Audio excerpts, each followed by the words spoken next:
नमस्कार दोस्तों। हम इस सत्र में कुछ ऐसी इंक्वायरीज पे बात करूंगा जो काफ़ी दिन से पूछी जा रही है बच्चों के द्वारा कि किस एग्ज़ाम की तैयारी करें, या सबसे बड़ा प्रश्न जो आज पूछा जा रहा है वो है कि कौन सी वैकेंसी आएगी, कब आएगी, उसके एग्ज़ाम कब होंगे, पीछे जो एग्ज़ाम हुए हैं उनके रिज़ल्ट कब आएंगे, उनकी आंसर की कब आएगी, है ना। ये बहुत सारे ऐसे अननेसेसरी प्रश्न भी हैं जो बच्चे कंटिन्यू पूछ रहे हैं। देखिए, ये प्रश्न ऐसे हैं जिसके एग्जैक्ट आंसर किसी के पास में नहीं है, ना मेरे पास है, ना आपके पास है, और मुझे ऐसा लगता है कि सरकार के पास भी इसके उत्तर नहीं है कि वास्तव में भर्ती कब आने वाली है, किस परीक्षा का रिजल्ट कब आने वाला है। ठीक है, सब अपने अपने अंदाजे लगाते हैं, आकलन करते हैं।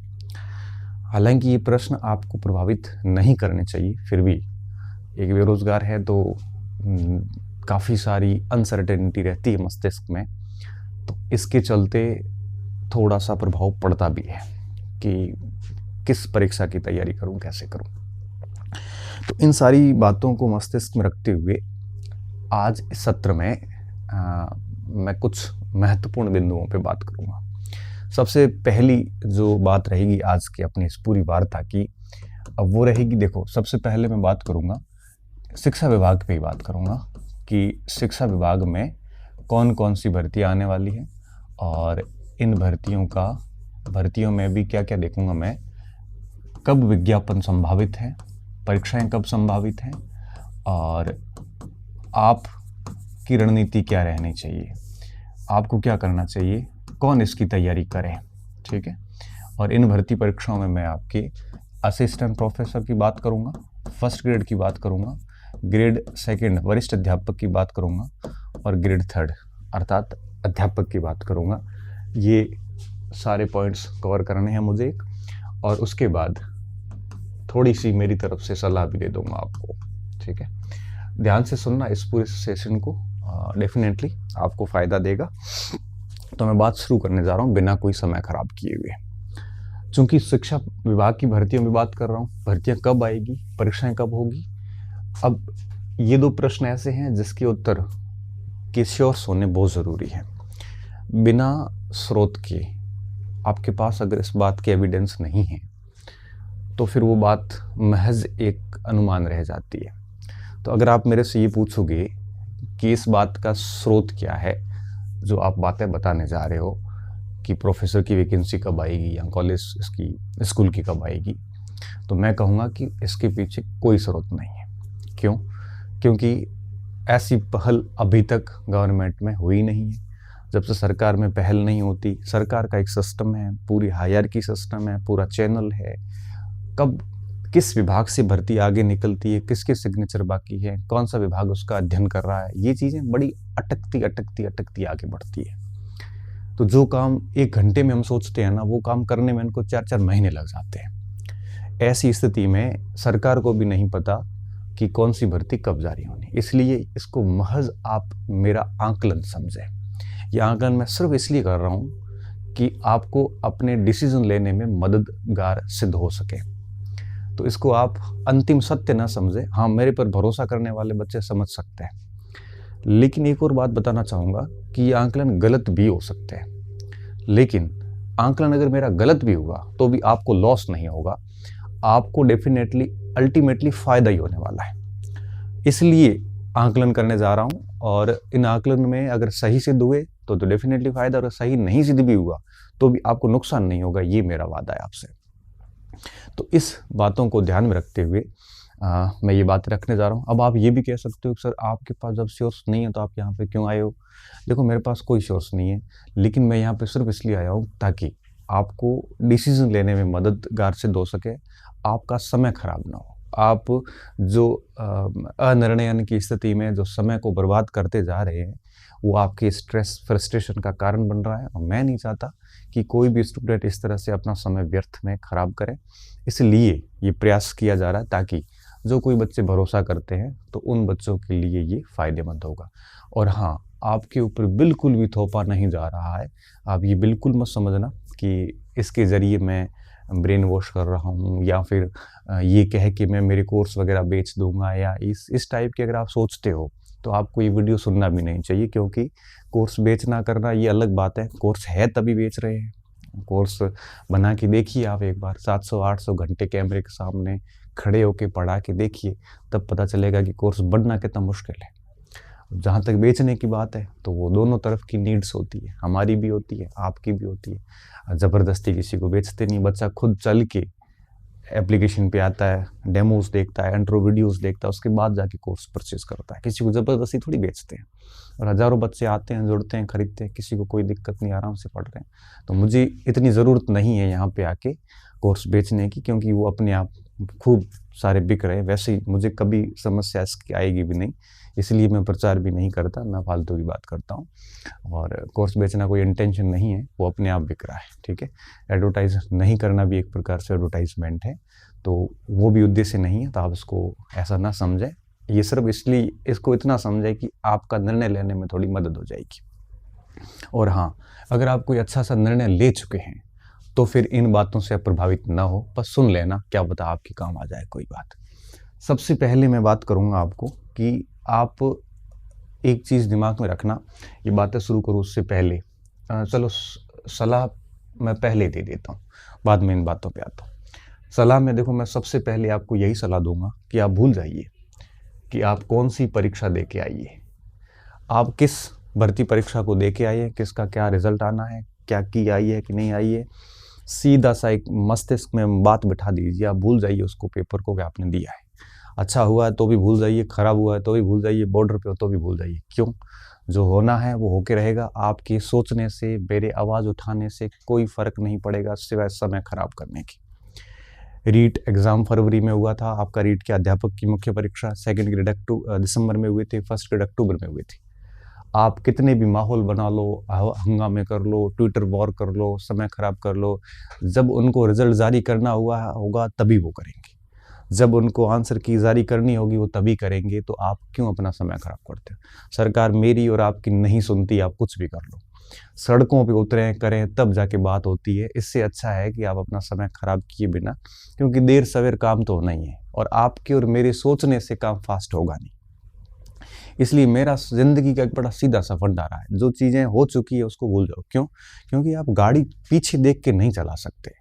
आपका भूत आपके हाथ में नहीं है, वो चीज़ें जा चुकी हैं। सिलेक्शन होना है तो हो जाएगा, नहीं होना है तो नहीं होगा। लेकिन इस कारण आप अपना आगे का निर्णय खराब क्यों कर रहे हो? इस कारण आप आगे की परीक्षा का प्रदर्शन खराब क्यों कर रहे हो? मैं सिर्फ इतना ही मानता हूँ। कई बच्चे कहते हैं सर वो सीटें बैकलॉग को दे दी, वो सीटें उधर चली गई, उसमें ये हो गया। पल पल की अपडेट स्टूडेंट रखता। मैं कहता हूँ क्यों रखते हो ये सब? छोड़िए ना, आप अपना आगे काम करते जाइए, आप अपने आप को काबिल बनाइए। अभी फर्स्ट ग्रेड के रिजल्ट आ रहे हैं, कट ऑफ देखो आप। पॉलिटिकल साइंस में 184-85 नंबर कट ऑफ है, जनरल की शायद 209 नंबर कट ऑफ है, 450 में 209 नंबर। आप सोचिए स्टूडेंट तक नहीं मिले इनको 2400 पास करने थे और 1300 बच्चे ही मिले। पॉलिटिकल साइंस की मैं बात कर रहा हूँ, साइंस में सारी पोस्ट खाली गई। मैं तो सिर्फ इतना कहता हूँ, अपने आप को काबिल बना के देखिए। कट ऑफ अपने आप ही आपके मार्क्स से 30-30 नंबर नीचे रहनी शुरू हो जाएगी। ये वो बच्चे हैं जिन्होंने मेहनत करी है। आप इन चीज़ों में उलझिए मत, आप अपना आगे का ध्यान दीजिए, पीछे का काम सिस्टम अपने आप करता रहेगा, आपको सूचना मिलती रहेगी। फिर आप क्यों अपडेट रखते हो अपने आप को? अपने आप को अगर जितना ज़्यादा अपडेट रखोगे, डेफिनेटली आप उतना ज़्यादा अपना समय खराब कर रहे हो। जैसे कोई रिजल्ट आएगा आपको पता चल जाएगा, की आएगी आपको वैसे ही पता चल जाएगी, रिजल्ट आएगा आपको पता चल जाएगा, ज्वाइनिंग होगी आपको पता चल जाएगा। फिर आप पल पल के लिए 3-3 महीने की कमेंट्री के में समय क्यों खराब करते हो? जैसे मैं क्या करता हूँ, आज भी मैच देखता हूँ ना, तो लास्ट में ये देखता हूँ जीता कौन हारा कौन, बस उतनी जितनी सूचना आपको मिली उतनी मुझे मिल गई। फिर पूरा दिन मैच देख के 10 घंटे क्यों खराब करने? ये वो सेम बात है। रिजल्ट आएगा, आपको और मुझे दोनों को पता चलेगा और पूरे समाज को पता चलेगा। तो रिजल्ट आने तक के 5 महीने कमेंट्री करके समय क्यों खराब करते हैं? तो पहला समय ये सलाह दूंगा कि सारी चीज़ें भूल जाइए आप, कि आप पेपर दिए, आप आगे देखिए थोड़ा सा, पहली बात। दूसरी बात, आपकी टेबल पे 3 चीज़ें ही होनी चाहिए, बस फालतू चीज़ें होनी भी नहीं चाहिए, और मोबाइल में भी ये 3 चीज़ें होनी चाहिए। सबसे बड़ी बात ये, सबसे पहली चीज़ ये कि आपके पास में पाठ्यक्रम होना चाहिए। पाठ्यक्रम उस परीक्षा का जिसकी आप तैयारी करने का मानस बना चुके हैं। इसके अलावा होने चाहिए इसके पुराने जितने भी पेपर हैं, प्रीवियस पेपर जितने भी हैं, सारे इसके आपके पास होने चाहिए, यही आपका देवता है। इनकी गजब स्टडी करिए, किसी टेस्ट सीरीज की ज़रूरत ही नहीं पड़ती, पुराने पेपर। और तीसरा होना चाहिए आपकी जिस परीक्षा की सामग्री का आपने परीक्षा का निर्णय लिया उसकी आपके पास में सामग्री होनी चाहिए। अब ये सामग्री ऑनलाइन भी हो सकती है, ऑफलाइन भी हो सकती है। ऑफलाइन है तो और भी बढ़िया बात है, और अगर ऑफलाइन नहीं है तो आप है वो, अगर ऑनलाइन पढ़ रहे हैं तो ऑनलाइन में भी आप कम से कम खुद लिख के नोट्स वोट्स बनाओगे तो ही काम का, नहीं तो दूसरों के नोट्स ला ला के कुछ भी कर लो, कोई काम के नहीं है। मार्केट में हज़ारों कोचिंग सेंटर्स के नोट्स मिलेंगे, कोई मतलब नहीं है। आप खुद ऑनलाइन क्लासेस देख के वीडियोस बनाओगे, वीडियो से नोट्स बनाओगे तो फ़ायदेमंद है। ये 3 चीज़ें ही आपकी टेबल पे होनी चाहिए। मोबाइल है तो मोबाइल में भी ये सारा कचरा हटा दो और सारी महत्वपूर्ण चीज़ें होनी चाहिए। मुझे अच्छे से याद है कि एक परीक्षा के बाद जब मैं असफल हुआ था तो उस परीक्षा की मार्कशीट मेरे फ़ोन के वॉलपेपर पे थी। जब भी वो मार्कशीट दिखती थी उस समय मस्तिष्क खराब हो जाता था पूरा, कि मैं अब समय ख़राब कर रहा हूँ, और मैं फिर पढ़ने बैठता था। मेरे वो मार्कशीट अगली परीक्षा की डेट तक लगभग 8 महीने, सेकंड ग्रेड की मैं बात कर रहा हूँ, 8 महीने, लगभग 8 महीने तक परीक्षा 6 मार्च 2011 को कुछ रिजल्ट आया था, और कब था उसमें, दिसंबर में शायद पेपर हुआ था वापस, तब तक वो मार्कशीट उस पूरे वॉलपेपर पे रही थी। तो उस वॉलपेपर को मार्कशीट को वॉलपेपर बना दिया था, ताकि वो जब जब दिखेगी ना तब तक मेरे मस्तिष्क में वो परीक्षा हमेशा रहेगी, और मैं तैयारी फिर शुरू कर देता था। ठीक है, समय खराब नहीं किया। तो मैं सलाह यही दूंगा कि पुराने पेपर्स को भूल के आगे का लक्ष्य लेके ये 3 चीज़ें देख लो आप। सामग्री लिमिटेड रखो, पुराने पेपर, पाठ्यक्रम, बस। इसके अलावा आप क्यों चीज़ों में उलझे हो? ये तो मेरी सलाह थी आपको। अब मैं सबसे पहले बात करूँगा कब शिक्षा भर्ती में सबसे पहले असिस्टेंट प्रोफेसर की मैं बात करना चाहूँगा। ठीक है, अब देखिए असिस्टेंट प्रोफेसर की जो लोग तैयारी करने वाले हैं उन बच्चों को वैसे भी परीक्षा से, विज्ञापन से कोई मतलब नहीं। क्यों? क्योंकि नेट, जेआरएफ, सेट कुछ न कुछ हो रखा है, कुछ नहीं भी हो रखा है तो आगे कर लेंगे। सब्जेक्ट अच्छा, वही बच्चे इसकी तैयारी कर रहे हैं। तो उन लोगों ने अपनी तैयारियाँ सच में कभी की शुरू कर दी थी और बहुत बढ़िया तरीके से कर रहे हैं। और अभी आप मेरा वीडियो देखने के बाद अगर आप डिसीजन ले रहे हैं कि भाई नहीं अब प्रोफेसर की शुरू करेंगे, तो आप जागरूक स्टूडेंट वैसे है नहीं। फिर भी मेरी जो एक समझ है उसकी बेस पे मैं आपसे बात करना चाहूँगा। जैसे मैं सबसे पहले एपी की बात कर रहा हूँ। अब एपी के अंदर आप पूछोगे कि भर्ती कब आने की संभावना है। मैंने अक्टूबर 2022 में ये बात कही थी कि सेट होगा, सेट का रिजल्ट आएगा, उसके बाद में ये वैकेंसी आएगी। सेट के रिजल्ट आ चुके हैं, अब वैकेंसी कभी भी आ सकती है। जून जुलाई के अंदर, जून में ही आ जाएगी, जुलाई में फॉर्म भरवा दिए जाएंगे, तो जून जुलाई 2023 में भर्ती आ जाएगी। अब आपका दूसरा प्रश्न होगा कि सर फिर इसके एग्ज़ाम्स कब हो सकते हैं?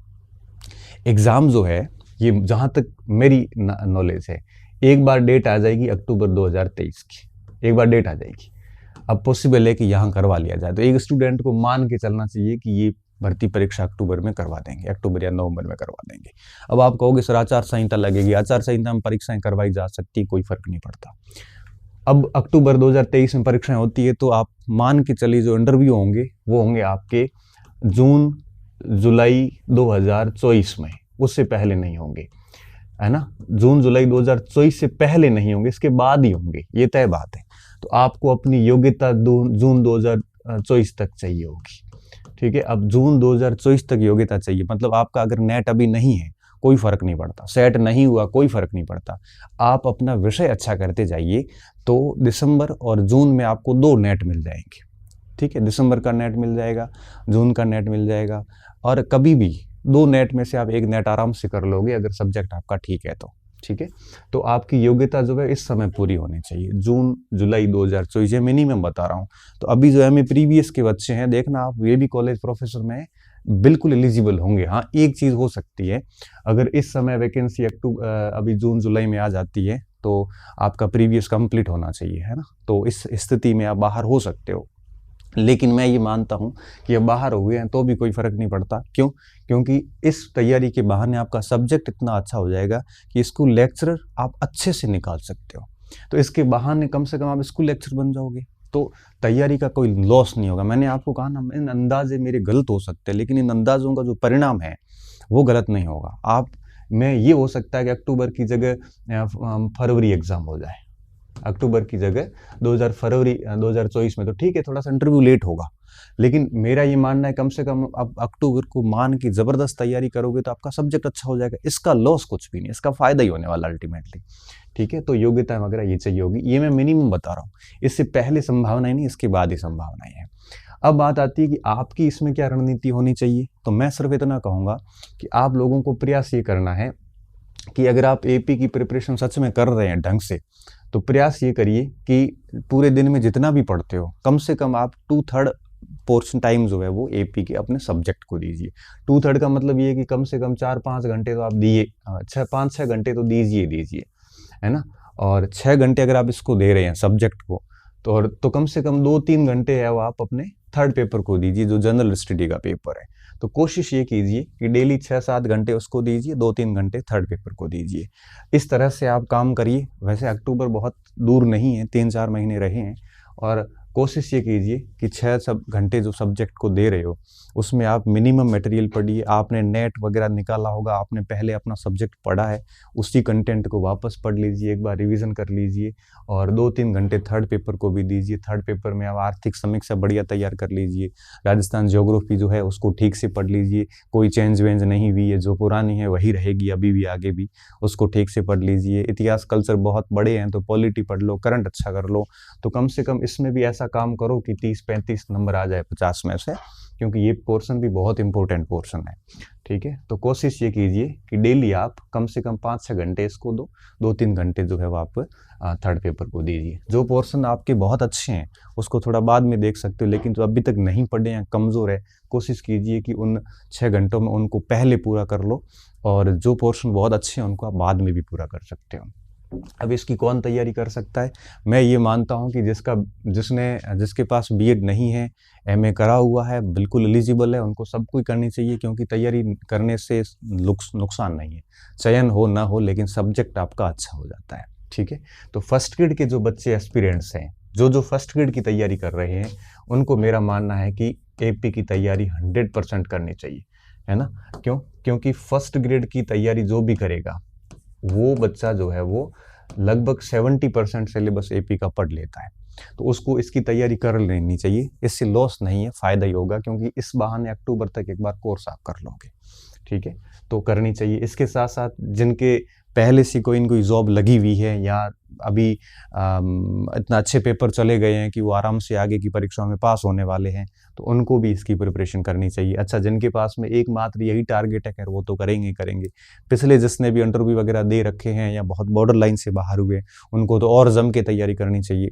तो इस तरह से आप तैयारी है वो इसकी कर सकते हैं। ये कुछ संभावित डेट है, 1952 पद बताए जा रहे हैं, है ना। तो कभी भी वैकेंसी आ सकती है, जून जुलाई में फॉर्म हो सकते हैं, अक्टूबर में मैक्सिमम अक्टूबर में मान के चलिए एग्जाम होगा। आप तो इस हिसाब से तैयार रहिए, फिर भी आगे जाता है तो फरवरी 2024 में मुझे लगता है कि पेपर जो है वो हो जाएंगे। और रही बात इंटरव्यू वगैरह की, जुलाई से पहले होंगे नहीं, अगर फरवरी में पेपर हुआ तो भी जुलाई के बाद में होंगे। इस समय तक आपको योग्यताएं हैं वो पूर्ण चाहिए होंगी, तो मेरे हिसाब से आपको बढ़िया तरीके से इसकी प्रिपरेशन करनी चाहिए। ठीक है, क्योंकि इसकी प्रिपरेशन से 3 फायदे हैं। इसकी पहला फायदा ये होगा कि आपका नेट सेट बड़े आराम से हो जाएगा, आपको अलग से कुछ नहीं पढ़ना पड़ेगा। एपी की तैयारी से नेट आराम से हो जाता है। दूसरी बात, आपका फर्स्ट ग्रेड बहुत आराम से हो जाएगा। असिस्टेंट प्रोफेसर की जिस बच्चे ने अच्छी से तैयारी करी है, उसको एपी का फर्स्ट ग्रेड का केवल फर्स्ट पेपर ही पढ़ना पड़ेगा, थोड़ी साइकोलॉजी पढ़नी पड़ेगी, बाकी सारा बहुत तैयारी तरीके से हो जाएगा। और अगर तैयारी उस लेवल की हो गई तो क्या पता एपी में भी हो जाए। ठीक है, तो 3 परीक्षा एक साथ तैयारी होती है, इसलिए मेरा मानना है कि इसकी तैयारी करनी चाहिए उन सभी बच्चों को जो फर्स्ट ग्रेड की कर रहे हैं या प्रॉपर इसकी कर रहे हैं। कई बार ऐसे बच्चे मेरे पास मैसेज आते हैं, सर मेरा नेट नहीं हुआ, अब मैं क्या करूं? क्या करना है, आराम से प्रोफेसर की तैयारी करता रहे, जून वाला नेट हो जाएगा। जून का नहीं होगा तो कोई बात नहीं, दिसंबर का हो जाएगा, है ना। तो आपको नेट को कभी इतना सीरियसली नहीं लेना है, आप तो अपना सब्जेक्ट अच्छा कीजिए, और नेट के पेपर से सब्जेक्ट अच्छा हो जाता है, उसके बाद थोड़ा सा फर्स्ट पेपर की कोई सी गाइड लेके थोड़ा सा प्रैक्टिस कर लो, तो आराम से नेट निकल जाता है। नेट को ज़्यादा सीरियस लेने से नेट नहीं निकलेगा। कोशिश यही करिए कि अपना सब्जेक्ट ठीक करिए, तो ज़्यादा चिंता वाली बात नहीं है, इस समय तक नेट से ही आराम से हो जाएगा, है ना। अब बात होगी असिस्टेंट प्रोफेसर की। अब बात आती है आपके फर्स्ट ग्रेड की। अब फर्स्ट ग्रेड की बात यह है कि इसका क्या कुछ होगा। पहली बात, दिमाग में प्रश्न ये आ रहा होगा इसकी भर्ती कब आएगी। देखो, मेरा जो अनुभव है और आरपीएससी की और सरकार की जो कार्यप्रणाली है उसके बेस पे मैं ये कह सकता हूँ कि इसकी वैकेंसी आपके अक्टूबर से पहले तो आएगी नहीं। भर्ती कब आएगी? अक्टूबर 2023 से पहले इसकी कोई संभावना ही नहीं बन रही है। फिर भी अगर आती है तो अगस्त सितंबर अक्टूबर में ही आएगी। इस साल परीक्षाएं नहीं होगी, सिर्फ फॉर्म भरवाए जाएंगे। वो भी सरकार बहुत फास्ट काम करती है। तो क्यों? क्योंकि अभी तक फर्स्ट ग्रेड के डबल रिजल्ट आए। ये जुलाई अगस्त तक तो इनको ज्वाइनिंग देंगे, उसके 1-2 महीने बाद जाके भर्ती निकल सकती है। तो ये बहुत क्षीण संभावना है कि इस समय तक भर्ती आए। ठीक है, और अगर इस समय तक भर्ती आती है तो परीक्षाएं कब होगी? परीक्षा जून जुलाई 2024 इस समय तक परीक्षाएं संभव है। तो मैं मान रहा हूं कि आपको 1 वर्ष मिल जाएगा, तैयारी का पूरा 1 वर्ष मिलेगा। उससे पहले कोई पॉसिबिलिटी मुझे नजर नहीं आ रही है। ठीक है, इसलिए कह रहा था कि एपी की जबरदस्त तैयारी करोगे तो एपी में नहीं हुआ तो कम से कम उसके बाद फर्स्ट ग्रेड आएगी तो वो सिलेबस तैयारी होगा और आप आराम से फर्स्ट ग्रेड में काम कर लोगे अपना। ठीक है, इस समय तक आपको योग्यता चाहिए होगी पूरी। अब इस समय तक योग्यता पूरी चाहिए होगी मतलब ये हुआ कि अब इस साल जिसने भी प्रीवियस के एग्ज़ाम दिए हैं वो सारे बच्चे एलिजिबल है। जिसने भी प्रीवियस के एग्ज़ाम दिए हैं अभी उनके रिजल्ट अभी आ जाएंगे, वो सब एलिजिबल है। और वैकेंसी लेट हुई तो जिसने अभी एमए के फॉर्म भरे क्या पता वो भी एलिजिबल हो जाए। ठीक है, तो प्रीवियस के एग्ज़ाम देने वाले बच्चे मुझे लगता है कि सारे के सारे एलिजिबल हो जाएंगे। एलिजिबिलिटी में कोई समस्या आने वाली नहीं है। ठीक है, अब बात आती है इसकी पोस्ट कितनी आएगी। पोस्ट फर्स्ट ग्रेड की वही हमेशा वही होती है 6-7 हज़ार। ठीक है, हमेशा से जो पोस्ट आती रही है लगभग उतनी ही पोस्ट आपको मिल जाएगी। काफ़ी अच्छी संख्या में जो है वो पद आपको देखने को मिलेंगे। ठीक है, तो आप इसको लेके बढ़िया तरीके से तैयारी कर सकते हैं। इसकी तैयारी कौन कर सकता है? देखो, अब इसकी तैयारी वो कर सकते हैं जो या तो सेवारत है, कहीं ना कहीं लगे हुए हैं। तो सेवारत लोग वैसे एपी की करेंगे तो साथ में ये अपने आप ही हो जाती है। दूसरी बात वो है जिनका फर्स्ट ग्रेड पिछली बार बहुत कम मार्जिन से रहा है, मतलब फर्स्ट ग्रेड के अंदर बहुत कम मार्जिन से रहे, मतलब 1-2 नंबर से रहे हैं, तो वो बच्चे इसकी अच्छे से प्रिपरेशन कर सकते हैं।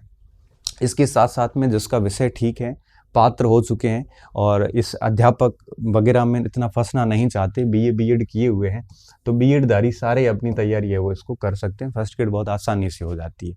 मेरी नज़र में ऐसे हज़ारों बच्चे हैं, हज़ारों तो नहीं कहूँगा, कई सारे ऐसे बच्चे हैं जिनका अध्यापक में नहीं हुआ, 4-4 साल खराब कर दिए और उनके साथ ही फर्स्ट ग्रेड की तरफ गए और फर्स्ट ग्रेड में उनके अभी डबल में सिलेक्शन हो गए और उम्मीद है कि आगे फाइनल में भी हो जाएंगे। ठीक है, तो हमें क्या रिस्क लेना आता नहीं है और हम ये हमेशा डरते रहते हैं कि सीधा फर्स्ट ग्रेड में कैसे हो सकता है। तो फर्स्ट ग्रेड की भर्ती अभी हाल फिलहाल नहीं है और आप मान के चलिए आपको 1 साल बड़े आराम से मिल जाएगा परीक्षा तक। ठीक है, कोई दिक्कत वाली बात नहीं है, आप मन से इसकी तैयारी कीजिए। ये बात मुझे इसलिए बतानी पड़ती, कई यूट्यूबर्स ने पिछले कुछ दिनों पहले तो जून में परीक्षा करवा दी थी फर्स्ट ग्रेड की। तब बच्चे पैनिक हो जाते हैं कि यार जून में परीक्षा तो हम तैयारी कैसे होगी। कोई दिक्कत नहीं, कोई अभी हाल फिलहाल नहीं है, इसको बहुत टाइम लगेगा और आराम से इसकी आप तैयारी कीजिए। ठीक है, उसके बाद बात आती है सेकंड ग्रेड की। सेकंड ग्रेड की अगर मैं बात करूं तो हाल फिलहाल इसकी कोई संभावनाएं नहीं है। इस साल भर्ती भी नहीं आएगी। क्यों?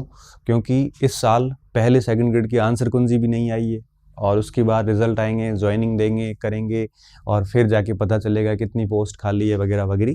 तो अभी हाल फिलहाल इसका कोई संभावना नहीं है। तो 2024 के अंदर इसकी भर्ती संभावित है कि 2024 के अंदर मध्य में कोई मार्च अप्रैल के आसपास या ऐसी कोई वैकेंसी आ जाए तो हो सकता है कि 2024 के लास्ट में दिसंबर में या फिर आपके 2025 में जाते जाते इसका एग्ज़ाम हो। तो सेकंड ग्रेड को तभी आप हाल फिलहाल भूल जाइए क्योंकि हाल फिलहाल इसकी वैकेंसी नहीं है। तो जो भी बच्चे एमए किए हुए हैं और बीएड किए हुए हैं और जिनके भी पेपर ख़राब हुए हैं या अच्छे हुए हैं उनको मेरे हिसाब से फर्स्ट ग्रेड पर ज़्यादा फोकस करना चाहिए। एमए वगैरह नहीं है और बीएड चल रहा है तो फिर उसको सेकंड ग्रेड पर फोकस करना चाहिए। पोस्ट तो वापस वही बात आती है, मैं कह रहा हूँ 7-8 हज़ार से ज़्यादा पोस्ट वैसे इसकी आती नहीं है। 7-8 हज़ार पोस्ट खूब आएगी। देखो पद खूब होते हैं, मैं कहता हूँ योग्य उम्मीदवार नहीं मिलते। किसको इसकी तैयारी करनी चाहिए? जिन का बीएड हो चुका है, मैं कह रहा हूँ या तो बीएड में अपीयरिंग है और या फिर जिनका अध्यापक वगैरह में हो गया, एमए वगैरह है नहीं, फॉर्म भी डाला हुआ नहीं है, जो फर्स्ट ग्रेड में पात्र नहीं है उन बच्चों को सेकंड ग्रेड की भरपूर तैयारी करनी चाहिए, और जो पात्र है फर्स्ट ग्रेड में उनको मेरा मानना है कि उनको फर्स्ट ग्रेड की तरफ जाना चाहिए, क्योंकि सेकंड ग्रेड इतना 1-1.5 साल लंबा समय आप दे नहीं पाओगे। ठीक है, हाँ, अगर आप अध्यापक और सेकंड ग्रेड में कन्फ्यूजन है तो फिर सेकंड ग्रेड की करना, क्योंकि अध्यापक की भर्ती सेकंड ग्रेड से पूरी कवर हो जाती है। सेकंड ग्रेड की बढ़िया तैयारी करने से अध्यापक पूरा कवर हो जाता है, और अध्यापक की करने से सेकंड ग्रेड कवर नहीं होगा। तो जिसका ये मानस है कि मुझे अध्यापक की करनी है तो उसको तो सेकंड ग्रेड की करनी चाहिए, और जिसका ये मानस है कि नहीं मुझे सेकंड ग्रेड या फर्स्ट ग्रेड में एक की करनी है तो फिर उसको फर्स्ट ग्रेड की करनी चाहिए, क्योंकि फर्स्ट ग्रेड पहले होगी सेकंड ग्रेड से। तो इसका परीक्षा मुझे 2025 से पहले नजर आ नहीं रही है, और ये कि ये हाल थर्ड ग्रेड के। ठीक है, अब मैं थर्ड ग्रेड की अध्यापक की अगर मैं बात करूं तो अध्यापक की भर्ती की भी इस साल कोई संभावना नहीं है। ये 2 भर्तियां साथ चलेगी, आप देखना। क्यों? क्योंकि अभी परीक्षाएं भी हैं, इनके रिजल्ट आएंगे, इस साल ज्वाइनिंग देंगे, वापस वही बात, इनकी वैकेंसी भी 2024 में आएगी, और फिर ये रीट करवाएंगे क्योंकि वो हर साल करवानी पड़ती है। ठीक है, और इस तरह से मेंस परीक्षा फिर मैं बता रहा हूँ 2025 से पहले इसकी कोई संभावना नहीं है। एक संस्कृत विभाग के बीच में बात चली थी, उसकी भी अभी तक कोई न्यूज़ नहीं है, हो सकता आ भी जाए नहीं भी आ जाए, उसके भरोसे मैं उसके बारे में कुछ भी बताने की स्थिति में नहीं हूँ। तो जिनके पास में जैसे एसटीसी के बच्चे हैं, तो एसटीसी के बच्चों को तो अगर उन्होंने अपीयर वगैरह है तो उनको तो इसकी अध्यापक की तैयारी बढ़िया तरीके से अभी से शुरू कर देनी चाहिए। लेकिन L2 के बच्चे हैं और जिनका बीएड वगैरह हो चुका है उनको बढ़िया तरीके से फर्स्ट ग्रेड की वगैरह की तैयारी है वो अभी से शुरू कर देनी चाहिए, भर्ती का इंतज़ार नहीं करना चाहिए इनको। ठीक है, तो ये इन वैकेंसीज़ का मुझे लग रहा है। तो अगर मैं थर्ड ग्रेड की बात करूं तो 2024 के अंदर स्टार्ट है, मिड में वैकेंसी आ जाएगी, और 25 तक जाते जाते एग्जाम हो जाए तो बढ़िया है, स्टार्टिंग में या दिसंबर के लास्ट में।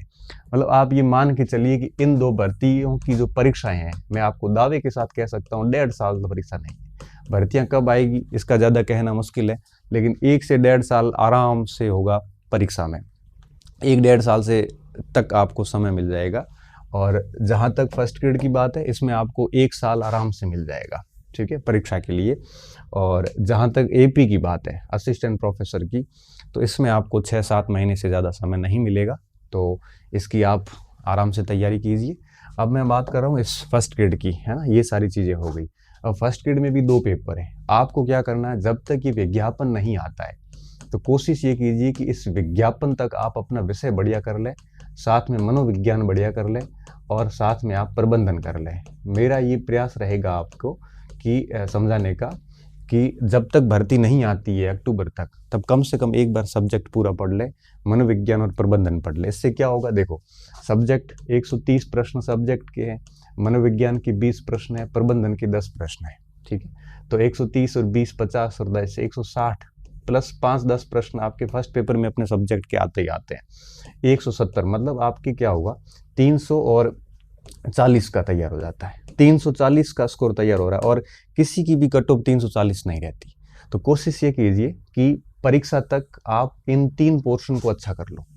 इन 3 पोर्शन को अगर आप अच्छा कर लेते हैं तो अक्टूबर तक वैकेंसी अगर आती है तो कम से कम ये चीज़ें तैयार कर लीजिए, क्योंकि फर्स्ट पेपर क्या पता बदल भी जाए, सिलेबस थोड़ा बहुत, और छोटा मोटा बदलाव होता है तो कोई फर्क नहीं पड़ता, उसको अपन बाद में भी संभाल सकते हैं। परिवर्तन 5-10% होता है, 90% तो तैयारी करिए। कई बच्चे इसलिए तैयारी नहीं करे, क्या पता सर सिलेबस बदल जाएगा, अरे सिलेबस बदलेगा तो इतना थोड़ी बदलेगा, 5-10% इधर उधर होगा, है ना। तो फर्स्ट ग्रेड के बच्चों को अपना सब्जेक्ट मनोविज्ञान और प्रबंधन, ये 3 बहुत तरीके से तैयार कर लेने चाहिए, और फिर जैसे विज्ञापन आता है उस समय फिर क्या होगा, फिर इन तीनों का रिवीजन करिए, और बाकी के जो शेष भाग है उसको आप लगातार पढ़ना शुरू कर दीजिए। तो पढ़ाई में आनंद आता है। नहीं तो क्या होता है, भर्ती आने के बाद में सब पूरा वो होच पोच हो जाते हैं, पता नहीं क्या करना क्या नहीं करना, समझ में कुछ आता नहीं और फेल हो जाते हैं, है ना। ये काम करिए, फर्स्ट ग्रेड के बच्चों को कह रहा हूँ। कॉलेज के जो बच्चे हैं उनको तो मैंने ये बात कर ली, उनको मुझे बताने की ज़रूरत नहीं है, ये इतने समझदार है कि अपनी स्ट्रेटजी खुद बना सकते हैं। ठीक है, और रही बात सेकंड ग्रेड के, तो सेकंड ग्रेड के फोकस कर ही लिया है, तो मैं तो यही कहूँगा कि आप अपने सब्जेक्ट के प्रॉपर पुस्तक सूची लाइए, कोचिंग ले रहे हैं तो कोचिंग ले लीजिए, है ना, और अपना काम अभी से शुरू करिए, पहले सब्जेक्ट तैयार करिए और फिर आप है वो फर्स्ट पेपर तैयार कीजिए। और अध्यापक में भी यही बात है, अध्यापक का भी आप बढ़िया प्रॉपर से टाइम टेबल बनाइए, हमने सारी स्ट्रेटजी की वीडियो बना रखी है यूट्यूब पे, आप आराम से देख सकते हैं। और अब लास्ट में एक छोटी सी जो बिंदु मुझे समझ में आता है कि कई बच्चे कंफ्यूज रहते हैं ऑनलाइन ऑफलाइन कोचिंग्स वगैरह को लेके। तो मैंने कब होंगी ये सारी बातें बता दी, परीक्षा की बता दी, और हमारी रणनीति क्या होनी चाहिए। एक आधी परीक्षा को टारगेट करके उसको तैयार करिए। रणनीति मैंने आपको फर्स्ट ग्रेड का बता दिया, सेकंड ग्रेड का बता दिया और प्रोफेसर का बता दिया, ठीक है। कोचिंग की जहाँ तक बात है तो आप कर सकते हो। आपको लगता है कि सब्जेक्ट को समझने में दिक्कत आ रही है तो भी आप कोचिंग कर सकते हो। आपको लगता है कि नहीं किताबों से बढ़िया कर लूँगा तो किताबों से कर लीजिए, क्योंकि किताबों का कोई भी तोड़ नहीं है। क्योंकि हम लोग भी पढ़ाते हैं ना तो पुस्तकों से ही पढ़ाते हैं, ठीक है। शिक्षक बोलता है, पुस्तकें बोलती नहीं है। शिक्षक व्याख्याएं करता है, पुस्तक व्याख्या नहीं करती। पुस्तकों से आप जो चीज़ें निकालोगे वो थोड़ा समय ले लेती है, टाइम टेकिंग ज़्यादा होती है। जो काम पुस्तकों से आप 1 साल में करते हो वो काम कोचिंग का 5-6 महीने में हो जाता है। क्यों? क्योंकि छोटी छोटी शब्दावली को भी शिक्षक समझा देता है और वो उसमें समझ नहीं आती। तो अच्छे मैच्योर बच्चे जो होते हैं जिनका सब्जेक्ट ठीक ठाक है तो उनको कोचिंग की आवश्यकता नहीं पड़ती। परीक्षा ऊपर आ जाती है तब भी कोचिंग की आवश्यकता नहीं होती। कोचिंग की आवश्यकता कब होती है? या तो नया बच्चा है या फिर उसको खूब समय पड़ा है, आराम से पढ़ सकता है, तभी कोचिंग की नीड पड़ती है। तो आप अपना डिसीजन लीजिए। आपको लगता है कि मुझे पढ़ना चाहिए शिक्षक से तो पढ़ लीजिए, और अगर आपको लगता है कि नहीं पढ़ना है तो आप किताब पढ़ लीजिए, कोई फ़र्क नहीं पड़ता। मैं खुद उदाहरण हूँ आपके सामने। मैं सारी परीक्षाएं बड़े आराम से पास करी, नौकरी ली, कभी ज़िंदगी में किसी भी संस्था से कोचिंग नहीं करी, कहीं पर भी नहीं करी, किसी भी संस्था से टेस्ट सीरीज नहीं दी। लेकिन पुराने पेपर आज तक जितने भी हुए मेरे सब्जेक्ट के वो मैंने सारे बहुत बार है वो हल किए। तो मैं हमेशा कहता हूँ टेस्ट सीरीज की बजाय पुराने पेपर्स को भगवान मानिए। दूसरा, कहीं कोचिंग नहीं करी, सेल्फ स्टडी करी, लेकिन शॉर्ट में नोट्स ज़रूर बनाए। हालांकि कोचिंग नहीं करने के पीछे उस समय कारण ये भी रहे कि ऑनलाइन सिस्टम था नहीं और ऑफलाइन में इतने अच्छे शिक्षक भी नहीं थे, तो पढ़ने का कोई सेंस नहीं था। तीसरा ये भी था कि निरंतर पढ़ते थे, अच्छा ग्रुप था, तो कोचिंग की नीड नहीं हुई। तो आप अपना डिसीजन खुद लीजिए, किसी से पूछने की आवश्यकता नहीं है। हाँ, कोचिंग वगैरह ज्वाइन करो उससे पहले बाकी लोगों से थोड़ा फीडबैक लीजिए, उनके डेमोज देखिए, उनका सारी चीज़ें जानकर उसके बाद प्रवेश लीजिए। बात पैसे की नहीं है, बात समय की है। क्योंकि आप 5-7 हज़ार रुपये देने के बाद में अगर आपका 4-5 महीने बाद आपको पता चले कि शिक्षक ने वो सही नहीं पढ़ाया या कंटेंट सही नहीं दिया, तो फिर आपका समय खराब हो जाए। क्योंकि पिछली बार मेरे बैच में कई सारे बच्चे बड़े बड़े कोचिंग सेंटर से आए, मैसेज किए कि सर आपने जो 8 रजिस्टर में काम करवाया वो है उन्होंने 2 रजिस्टर में करवा दिया, अब हम क्या करें। अब क्या होगा, 5-6 महीने आपने बर्बाद कर दिया, आप उसको वापस रिकवर कभी नहीं कर सकते, उसका कंपनसेट कर ही नहीं सकते। तो जब भी ऐसी कोचिंग वोचिंग लो तो कम से कम थोड़ा सा देख लिया करें कि शिक्षक पढ़ा कैसा रहा है, आपको वो समझ में आ रहा है कि नहीं आ रहा है, कंटेंट उसने कैसा दिया है, बच्चे उसके बारे में क्या फीडबैक रखते हैं। ऐसा 1-2 दिन 3 दिन तक आप पूरा होमवर्क करें। पूरा होमवर्क करने के बाद में किसी भी संस्थान को आप ज्वाइन करें और फिर उसके ऊपर पूरा विश्वास रखें और उसको तरीके से पढ़ें, याद करें, खुद से लिखें। क्योंकि कोचिंग सेंटर्स के नोट्स काम के नहीं है, खुद हाथ से लिखोगे वो ज़्यादा बेहतर रहेगा, ठीक है। गायब हो जाए, तैयारी का कोई प्रचार ना करें और पूर्ण मन से, पूर्ण मनोयोग से एकांत में जाके और ढंग से अध्ययन कर लें तो निश्चित तौर पे आपका सिलेक्शन हो जाएगा। 8-8, 10-10 बार अपने चीज़ों का, अपने नोट्स का रिवीजन करें। किसी को न पूछे कि क्या भर्ती कब आएगी, कैसे होगा। बस आप अपना लक्ष्य तय करके उस ओर अपना कम से कम है वो यात्रा शुरू कर लें तो बेहतर होगा, ठीक है। उम्मीद करता हूँ ये सेशन आपके लिए कुछ निर्णय लेने में मदद करेगा और ऐसी आशा है मुझे। और कोई भी बात पॉइंट छूट गया हो मेरे से या आपको कुछ और जानना हो तो मैसेज कर देना नीचे कमेंट सेक्शन में। मैं प्रयास करूंगा कि आपकी क्वारीज को मैं क्लियर कर सकूं। हाँ, ये ऐसे पीछे क्या हुआ, ऐसे जो मुझे उचित लगता है कि इन प्रश्नों के जवाब देने चाहिए मैं वही देता हूँ। और बाकी मैं भविष्यगामी व्यक्ति हूँ। गामी व्यक्ति का मतलब भविष्य देखता हूँ, मैं पीछे की बातें नहीं करता। तो आप बढ़िया से पढ़िए, मेहनत कीजिए, मेरी शुभकामनाएं आपके साथ है। बहुत बहुत धन्यवाद विद्यार्थियों, अच्छे रहिए, मस्त रहिए और पढ़ते रहिए।